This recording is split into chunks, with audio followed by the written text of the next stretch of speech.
बाद आपकी कोई क्रिया प्रतिक्रिया नहीं होगी, लेकिन अभी भी सवाल आपके लगातार बने हुए हैं कि चीन ने हमारी जो जमीन हड़प ली है, जो चीन घुस आया है, ऐसे अल्फाज अभी भी आपके इस्तेमाल हो रहे हैं। अलका लांबा, सबसे पहले डिबेट का आगाज वहीं से। प्रतीक जी, हमारे कहने ना कहने से फर्क नहीं पड़ता है। खुद देश के रक्षा मंत्री राजनाथ सिंह जी ने बयान दिया है कि हालात चिंताजनक बने हुए हैं, हमें पेट्रोलिंग से एलएसी पर पूरी तरह से रोका गया है, नहीं कर पा रहे हैं।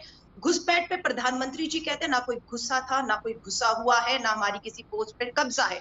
19-20 जवान हमारे शहीद हो गए। कहाँ शहीद हुए? किसकी जमीन थी वो? हमारी थी या पाकिस्तान की थी? और राजनाथ सिंह जी के बयान के बाद आपने सही कहा, बात खत्म हो जानी चाहिए थी। लेकिन अगले ही दिन क्या हुआ? क्या हुआ राज्यसभा में? एक लाइन का जो स्टेटमेंट है वो किसने जारी किया?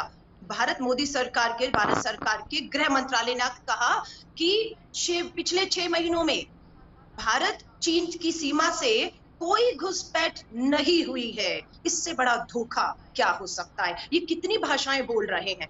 जहां तक सरहद की बात है, मैं आपसे कह रही हूँ, जवान खड़ा है, अपनी शहादत दे रहा है, कुर्बानियां दे रहा है, जान दांव पर लगा रहा है, पूरा देश आप और हम आज जवानों के साथ है। लेकिन पूछना चाहते सरकार क्या कर रही है? जवान से धोखा कर रही है। कैसे धोखा किया? 19 तारीख को हमारे जवान शहीद करते और वहां पर क्या हो रहा था? चीनी बैंक के सामने भारत की मोदी सरकार कटोरा लेकर कर्ज मांग रही थी और 9,000 करोड़ का कर्ज इसी 2020 में पहली बार मई में लिया गया, जब पूरी तरह से घुसपैठ हो रही थी। जून में प्रधानमंत्री जी का बयान आता है शहादत होने के बाद कि कोई घुसा नहीं। राजनाथ सिंह जी चिंता व्यक्त करते हैं।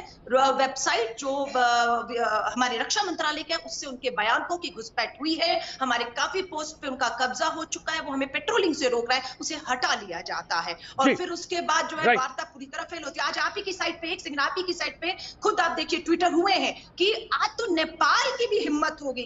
पाकिस्तान तक ठीक था, नेपाल कह रहे हैं कि देहरादून और नैनीताल पर उसका हक है, वो अपने नक्शों को बदल रहा है और हम खामोशी से बैठे हुए राजनीतिक लीडरशिप जो है उसे जवाब नहीं दे रही, जिसका फायदा चीन पूरी तरह से उठा रहा है। वो पूरी तरह से पाकिस्तान को और नेपाल के कंधे पर खेल रहा है और हम जवाब बिल्कुल लेंगे, हम जवाब बिल्कुल लेंगे।